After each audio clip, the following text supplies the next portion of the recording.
ಎಲ್ರಿಗೂ ನಮಸ್ಕಾರ. ಜಗನ್ನಾಥ ಅಂತ ಅಂದ್ರೆ ಕೇವಲ ಪುರಿಯ ದೇವಸ್ಥಾನ ಅಲ್ಲ, ಅದು ಕೋಟಿ ಕೋಟಿ ಭಕ್ತರ ನಂಬಿಕೆಯ ಕೇಂದ್ರ.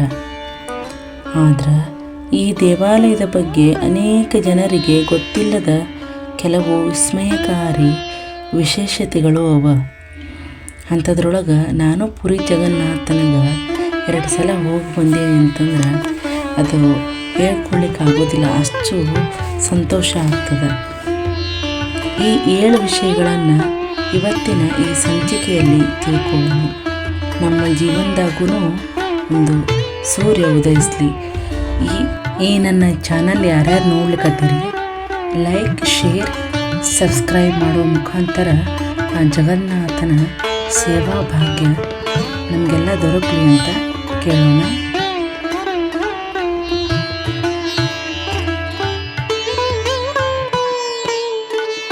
ಇಲ್ಲಿ ಮೊದಲನೇದಾಗಿ ಧ್ವಜದ ಚಲನೆ.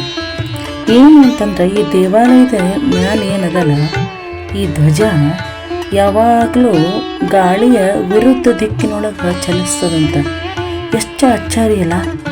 ಯಾಕಂದ್ರೆ ಗಾಳಿ ಎಲ್ಲಿರ್ತದನ ಅಲ್ಲೇ ಧ್ವಜ ಆಗಲಿ ಯಾವುದೇ ಒಂದು ವಸ್ತುಗಳು ಅಲುಗಾಡೋದಾಗಲಿ ಆಗ್ತದೆ. ಆದ್ರೆ ಇಲ್ಲಿ ಪುರಿ ಜಗನ್ನಾಥನ ಮೇಲೆ ಏನು ಕಾಣಿಸ್ಲಿಕ್ಕತ್ತದಲ್ಲ, ಗೋಪುರದ ಮೇಲೆ ಅದೇನು ಧ್ವಜ ಹಾರಾಡ್ಲಿಕ್ಕತ್ತದಲ್ಲ, ಇದು ಗಾಳಿಯ ವಿರುದ್ಧ ದಿಕ್ಕಿನಲ್ಲಿ ಸಾಕ್ತದಂತ. ಈಗ ಹೇಳ್ರಿ ಎಂಥ ಅಚ್ಚರಿ ಅಂಶ ಅದಲ್ಲ.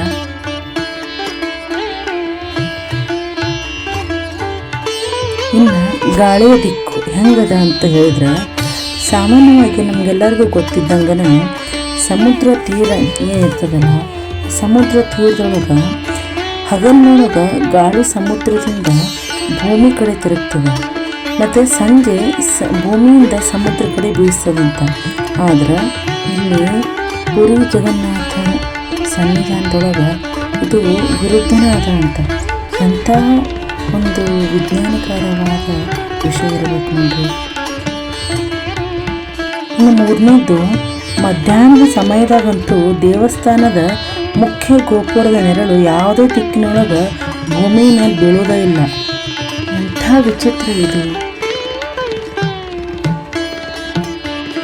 ಇನ್ನು 4ನೇ ಮುಖ್ಯ ಅಂಶ ಏನು ಅಂತ ಹೇಳಿದ್ರೆ, ನೀವೆಲ್ಲರೂ ಇಲ್ಲಿ ನೋಡ್ಲಿಕ್ಕತ್ತೀರಿ, ಪುರಿ ಜಗನ್ನಾಥನ ಮೇಲೆ ಅಂದರೆ ಗೋಪುರದ ಮೇಲೆ ಯಾವುದೇ ಪಕ್ಷಿಗಳು ಹಾರಾಡೋದಿಲ್ಲಂತ.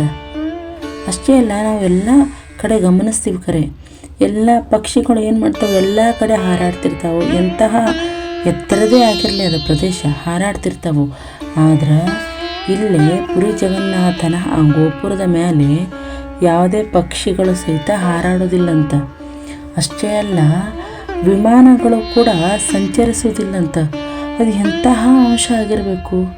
ವಿಜ್ಞಾನಕ್ಕೆ ಇದೊಂದು ನಿಗೂಢತೆಯ ಅರ್ಥವನ್ನು ಕೊಟ್ಟಿಲ್ಲ ಅನ್ನಲಿಕ್ಕೆ ಯಾವ ಸಾಕ್ಷಿ ಅದ ನೋಡ್ರಿ.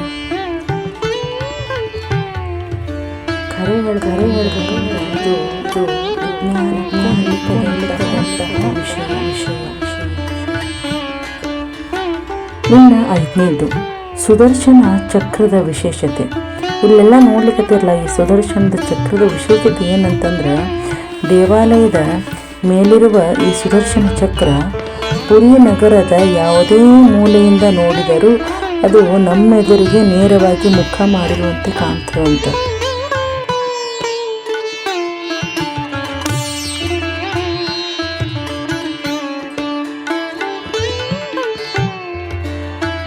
ಪ್ರಸಾದದ ಮಹಿಮೆ ಹೇಳಲೇಬೇಕು. ದೇವಾಲಯದ ಅಡುಗೆ ಮನೆಯೊಳಗೆ ಮಣ್ಣಿನ ಮಡಿಕೆಗಳನ್ನು ಒಂದರ ಮೇಲೆ ಒಂದು ತಂದು ಇಟ್ಟಿರ್ತಾರೆ. ಆ ಇಟ್ಟು ಕಟ್ಟಿಗೆಯ ಒಲೆಯಲ್ಲಿ ಪ್ರಸಾದವನ್ನು ತಯಾರಿಸ್ತಾರೆ.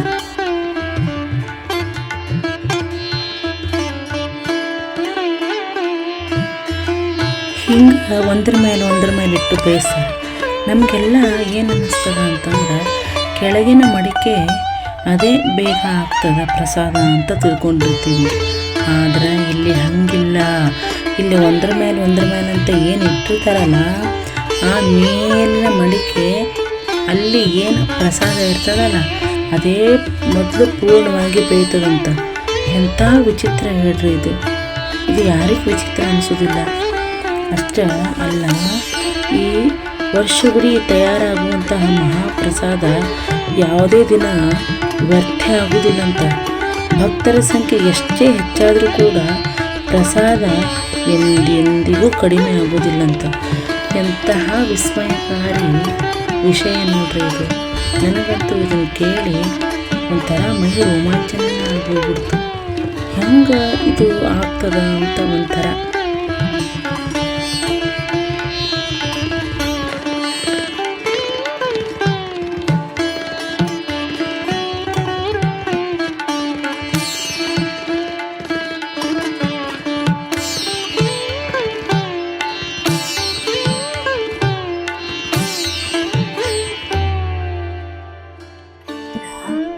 ಸಮುದ್ರದ ಅಲೆಗಳ ಶಬ್ದ. ಅಲ್ಲಿ ಗೋಲ್ಡನ್ ಬೀಚ್ ಅಂತ ಅಂತಿದ್ವಲ್ಲ, ಹೋದ್ರೆ ಸಿಂಹದ್ವಾರ ಅಂತಂದ್ರೆ ಮುಖ್ಯ ದ್ವಾರ.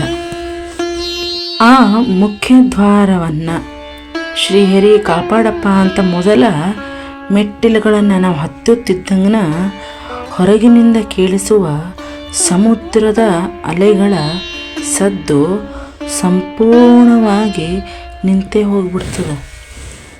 ಅಷ್ಟೇ ಅಲ್ಲ, ಅದಕ್ಕೆ ಕೇಳಿಸೋದೂ ಇಲ್ಲ. ಹಂಗೆ ನಾವೇನು ಮಾಡೋಣ, ಮತ್ತೆ ದೇವಸ್ಥಾನದಿಂದ ಎಲ್ಲ ದರ್ಶನ ಎಲ್ಲ ಮುಗಿಸಿ ದೇವಸ್ಥಾನದಿಂದ ಹೊರಗಡೆ ಬರ್ತೀವಲ್ಲ, ಬಂದು ಕೂಡೇನ ಅದೇ ಅಲೆಗಳ ಶಬ್ದ ಕೇಳಿಸ್ತದಂತ. ಎಂತಹ ನಿಗೂಢತೆ ಇರಬೇಕಿದ್ರಲ್ಲಿ. ಅದಕ್ಕೆ ಅಂತೀವಿ ಜಗನ್ನಾಥ ಅಂತ ಅಂದ್ರೆ ಕೇವಲ ಪುರಿಯ ದೇವಸ್ಥಾನ ಅಲ್ಲ, ಅದು ಕೋಟಿ ಕೋಟಿ ಭಕ್ತರ ನಂಬಿಕೆಯ ಮಹಾನ್ ಶಕ್ತಿ ಅದ.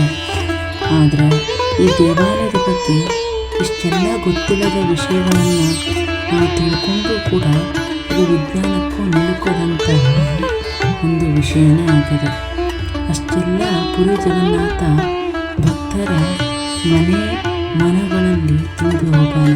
ಅದಕ್ಕೆ ಶ್ರೀ ಜಗನ್ನಾಥ, ನಾನು ಅನಾಥ, ನೀನು ನಾಥ, ಎಲ್ಲರನ್ನೂ ಕಾಯೋ ಶ್ರೀ ಜಗನ್ನಾಥ ಅಂತ ಹೇಳ್ತಾ ಜಗನ್ನಾಥನ ಅನುಗ್ರಹ ನಮ್ಮೆಲ್ಲರ ಮೇಲಿರಲಿ. ಜಗನ್ನಾಥನ ಸೇವಾ ಭಾಗ್ಯ ನಮಗೂ ದೊರಕಲಿ ಅಂತ ಜಗನ್ನಾಥನ ಮೇಲೆ ಒಂದು ಭಜನೆಯನ್ನು ಹೇಳ್ಕೊಡ್ತೀನಿ. ಸೇವಾ ಮಾಡೋಣ ಬರ್ರಿ.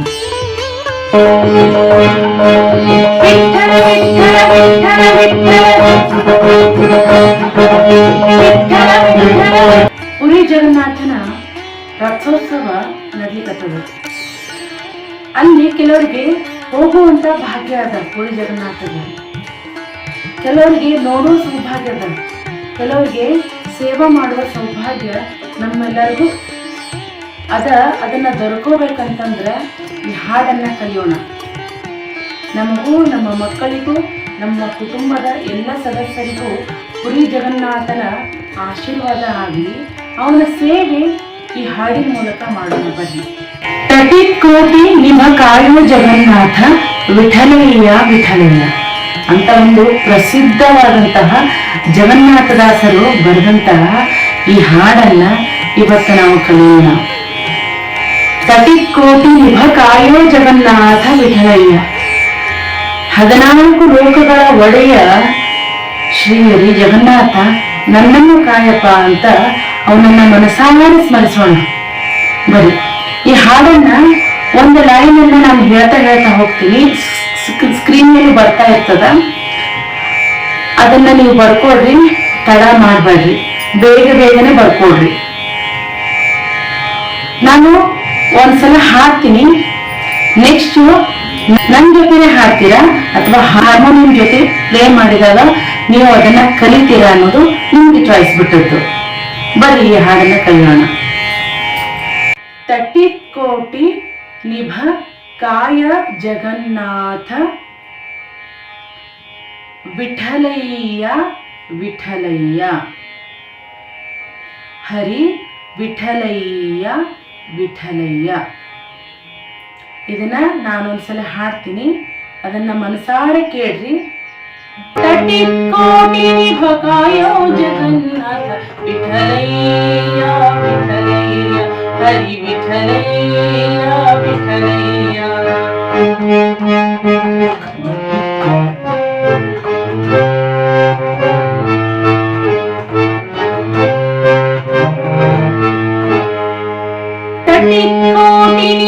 ಕಾಯೋ ಜಗನ್ನಾಥ ವಿಠಲಯ್ಯ ವಿಠಲಯ್ಯ ಹರಿ ವಿಠಲಯ್ಯ ವಿಠಲಯ್ಯ.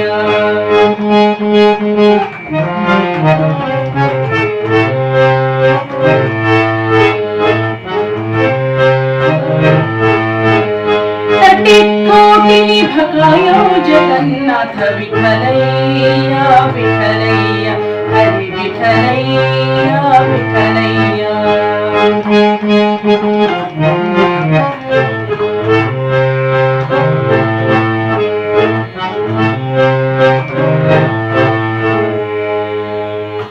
ನೆಕ್ಸ್ಟ್ ಲೈನ್ ಹೇಳ್ತೀನಿ, ಬರ್ಕೊಡ್ರಿ. ಭಜಿಸುವೆ ನಿನ್ನನು ಅಜಭವ ಸುರನುತ ಭಜ ಕಾಮರತರು ಕುಜನ ಕುಟಾರ ವಿಠಲಯ್ಯ ವಿಠಲಯ್ಯ ಹರಿ ವಿಠಲಯ್ಯ ವಿಠಲಯ್ಯ. ಭಜಿಸುವೆ ನಿನ್ನನು ಅಜಭವ ಸುರನುತ ಭಜಿಸುವೆ ನಿನ್ನನು ಅಜಭವ ಸುರನುತ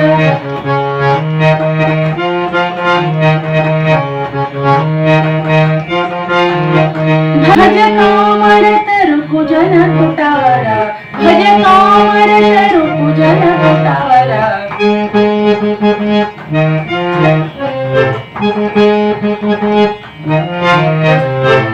ವಿಠಲಯ್ಯ ವಿಠಲಯ್ಯ ಹರಿ ವಿಠಲಯ್ಯ ವಿಠಲಯ್ಯ.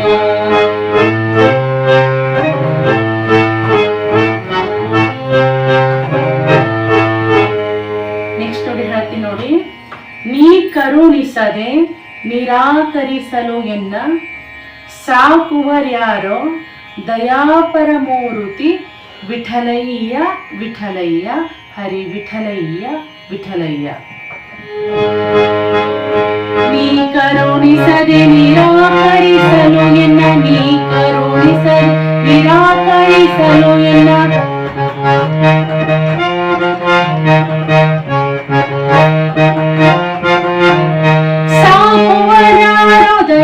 ಪರಮೂರುತಿ ವಿಠಲಯ್ಯ ವಿಠಲಯ್ಯ ಹರಿ ವಿಠಲಯ್ಯ ವಿಠಲಯ್ಯ. ಸಾಕುವರ್ಯಾರೋ ದಯಾ ಪರಮೂರುತಿ ವಿಠಲಯ್ಯ ವಿಠಲಯ್ಯ ಹರಿ ವಿಠಲಯ್ಯ ವಿಠಲಯ್ಯ.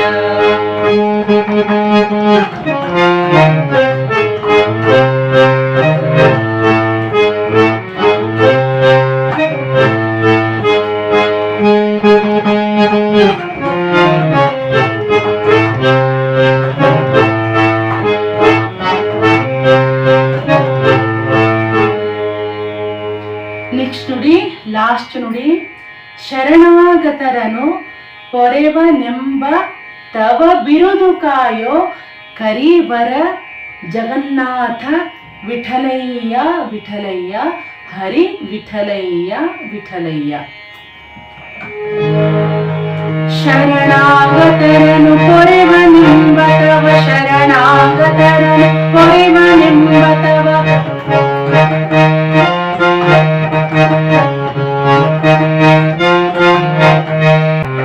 ಶರಣಾಗತರನು ಪೊರೆವನೆಂಬ ತವ ಶರಣಾಗತರನು ಪೊರೆವನೆಂಬ ತವ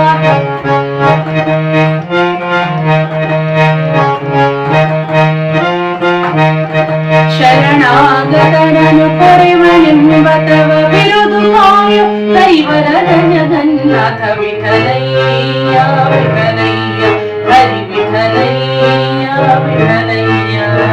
ಶರಣಾಗತರನು ಪೊರೆವನೆಂಬ ತವ ಬಿರುದು ಕಾಯೋ ಕೈವರದ ಜಗನ್ನಾಥ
भवायो जगन्नाथ विठलय्य विठलय्य हरि विठलय्य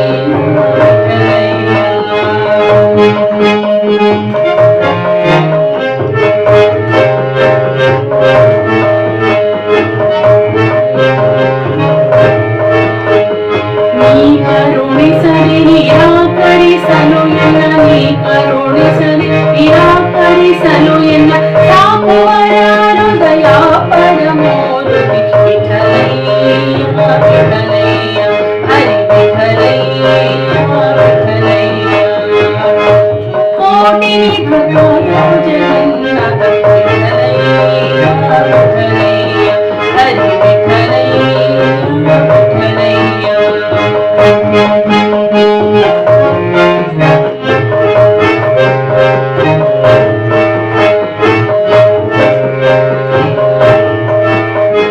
ಶರಣಾಗತರನು ಕೊರೆವನೆಂಬತವ ಶರಣಾಗತರನು ಕೊರೆವನೆಂಬತವ ಶರಣಾಗತರನು ಕೊರೆವನೆಂಬತವ ಬಿರುದು ಕಾಯು ಪರಿವರ ಜಗನ್ನಾಥ ವಿಠಲಯ್ಯ ವಿಠಲಯ್ಯ ಹರಿ ವಿಠಲಯ್ಯ ವಿಠಲಯ್ಯ ತಟಿ ಕೋಟಿ ಭವಾಯೋ ಜಗನ್ನಾಥ ವಿಠಲಯ್ಯ ವಿಠಲಯ್ಯ ಹರಿ ವಿಠಲಯ್ಯ ವಿಠಲಯ್ಯ.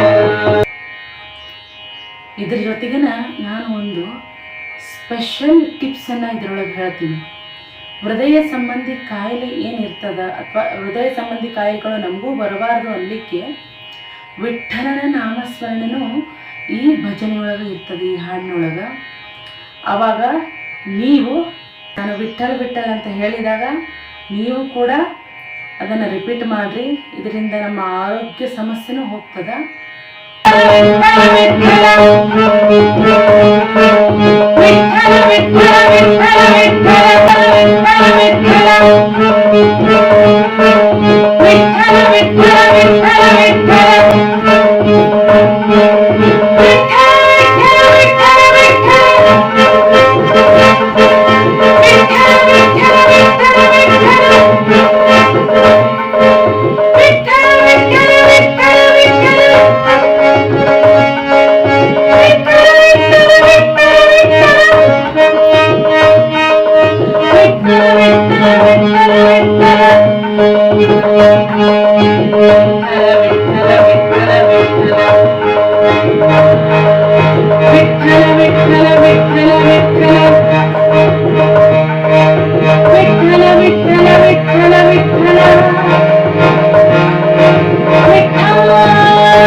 ಎಲ್ಲ ದಾನಕ್ಕಿಂತ ವಿದ್ಯಾದಾನ ಬಹಳ ಶ್ರೇಷ್ಠ ಅಂತ, ಸಂಗೀತ 64 ಕಲೆಗಳಲ್ಲಿ ಶ್ರೇಷ್ಠ ಅಂತ. ಜಗನ್ನಾಥನ ಅನುಗ್ರಹ ಯಾರ್ಯಾರಿಗೆ ಆಗಬೇಕು ಅಂತ ನಿಮ್ಮ ಮನಸ್ಸಿನೊಳಗಿರ್ತದ. ಈ ವಿಡಿಯೋನ ದಯವಿಟ್ಟು ಶೇರ್ ಮಾಡಿರಿ. ಯಾರು ಸಂಗೀತ ಆಸಕ್ತಿ ಉಳ್ಳವರು ಇರ್ತಾರೆ, ಕೆಲವೊಂದಿಷ್ಟು ಅನಿವಾರ್ಯ ಕಾರಣಗಳಿಂದ ಕಲೀಲಿಕ್ಕೆ ಆಗಿರೋದಿಲ್ಲಲ್ಲ, ಈ ಹಾಡನ್ನು ಅವ್ರಿಗೂ ಕೂಡ ಕಳಿಸಿ. ಆದಷ್ಟು ವಿದ್ಯಾದಾನ ಫ್ರೀ ಶೇರ್ ಮಾಡೋದ್ರಿಂದನೂ ಅದು ಆ ದಾನದಲ್ಲಿ ನಿಮಗೂ ಒಂದು ಸ್ವಲ್ಪ ಬರ್ತದಂತ. ಎಲ್ಲರೂ ಎಲ್ಲವನ್ನ ಕೊಡ್ಬೋದಂತ, ಆದರೆ ಪುಣ್ಯ ಮಾಡಿಸಿದ್ದು ಅವರವರೇ ಮಾಡಬೇಕಂತ. ಅದನ್ನು ಯಾರಿಂದನೂ ಕೊಡ್ಲಿಕ್ಕೆ ಆಗೋದಿಲ್ಲ. ಈ ಪುಣ್ಯದ ಕೆಲಸನ್ನ ಎಲ್ಲರೂ ಮಾಡ್ರಿ ಅಂತ ಹೇಳ್ತಾ, ವಿದ್ಯಾದಾನ ಶ್ರೇಷ್ಠ ಆಗಿರೋದರಿಂದ ಈ ಹಾಡನ್ನು ಜಗನ್ನಾಥನ ಅನುಗ್ರಹ ಯಾರ್ಯಾರಿಗೆ ಆಗಬೇಕು ಅಂತ ನೀವು ಎಲ್ಲ ಬಯಸ್ಲಿಕ್ಕತ್ತೀರಿ, ಎಲ್ಲರಿಗೂ ಶೇರ್ ಮಾಡಿರಿ. ಈ ಭಜನೆ ಮಾಡಿದ್ರಿಂದ ನಿಮಗೆ ಏನು ಅನ್ನಿಸ್ತು ಅನ್ನೋದನ್ನು ಕಮೆಂಟ್ ಮಾಡಿರಿ. ಜೈ ಜಗನ್ನಾಥ ಅಂತ ಕಮೆಂಟ್ ಮಾಡಿದ ಮೇಲೆ ಬರೀತಿರೋ ಅಥವಾ ಜೈ ಜಗನ್ನಾಥ ಅಂತ ಮೊದಲೇ ಬರೋದು ಕಮೆಂಟ್ ಮಾಡ್ತಿರೋ ಆಯ್ಕೆ ನಿಮ್ಮದು. ನೆಕ್ಸ್ಟು, ನಮ್ಮ ಜೀವನದೊಳಗೂ ಒಂದು ಸೂರ್ಯ ಇದ್ದಾನ, ಅವನು ಉದಯ ಆಗಬೇಕು ಅಂತ ನಿಮಗೆಲ್ಲರಿಗೂ ಆಸೆ ಇತ್ತಂದ್ರೆ ಆ ಜೀವನದ ಸೂರ್ಯೋದಯದ ನೆಕ್ಸ್ಟ್ ವಿಡಿಯೋಗಾಗಿ ಮತ್ತೆ ಸಿಗೋಣಂತ. ಶ್ರೀ ಕೃಷ್ಣಾರ್ಪಣಮಸ್ತು, ಶ್ರೀ ಮಧ್ವೇಶಾರ್ಪಣಮಸ್ತು.